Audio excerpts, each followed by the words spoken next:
सुना है, क्योंकि दिल्ली में चुनाव है। आप इंजीनियर की डब्बा हैं, ये हमारे पुराने माननीय सदस्य हैं। आप हम एक हैं, बस जगह अलग बदल गई।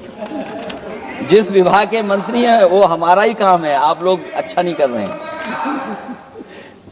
अध्यक्ष महोदय, दिल्ली का चुनाव है तो मैंने राष्ट्रपति जी के अभिभाषण में सुना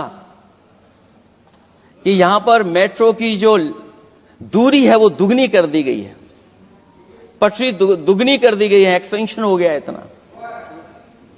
अध्यक्ष महोदय, मैं स्वीकार करता हूं दिल्ली का चुनाव है, एक्सपेंशन की बात करेंगे, लेकिन कभी आपने क्यूटो का नाम सुना है? आपने वेनिस का नाम सुना है?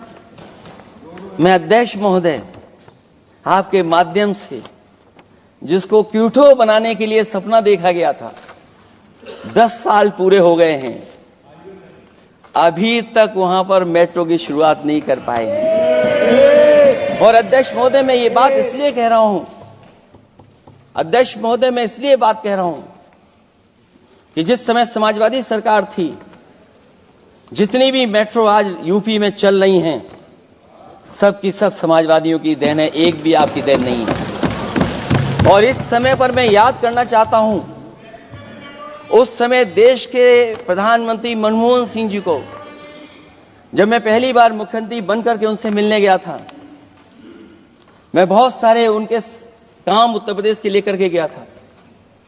आज वो हमारे बीच नहीं हैं, लेकिन कम से कम उन्हें इसी बात से याद कर रहे हैं, जो जो मैंने काम उस समय दिए थे, एक एक काम उस समय के प्रधानमंत्री जी ने मेरा पूरा कर करके, और उसका परिणाम ये हुआ है अध्यक्ष महोदय, और उसका परिणाम ये हुआ है कि आज उत्तर प्रदेश में जितनी भी मेट्रो चल रही है, चाहे वो लखनऊ की हो, कानपुर की हो, आगरा की हो, नोएडा की हो, ग्रेटर नोएडा को जोड़ रही हो, दिल्ली को जोड़ रही हो।